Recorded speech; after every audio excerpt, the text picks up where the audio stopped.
اور والدین کا جو ہے بغیر پیار کے ان سے پیش آنا یہ بچوں کو جو ہے باغی کر دیتا ہے، اور آگے جو ہے دین مقدس اسلام کے جس کی تربیتی مسائل کی جانب پوری توجہ ہے، اس نے جو ہے محبت کے بارے میں بہت تاکید کی ہے۔ قرآن اور حدیث میں اس ضمن میں بہت کچھ موجود ہے۔ نمونے کے طور پر چند مثالیں پیش خدمت ہیں۔ امام جعفر صادق علیہ السلام فرماتے ہیں، انسان کو اپنی اولاد سے جو شدید محبت ہوتی ہے، اس کے باعث اللہ اپنے اس بندے کو مشمول رحمت قرار دیتا ہے، یعنی رحمت میں شامل قرار دیتا ہے۔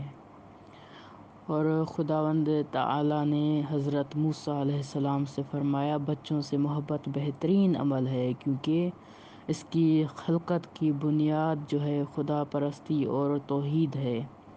اگر وہ بچپن میں ہی مر جائے تو بہشت میں داخل ہوں گے، یعنی والدین جو ہیں، اگر بچہ جو ہے بچپن میں مر جائے، چاہے سقط ہو جائے یا یعنی بالغ ہونے سے پہلے جو بھی بچہ مر جاتا ہے، وہ اپنے والدین کو جو ہے جنت میں لے جاتا ہے۔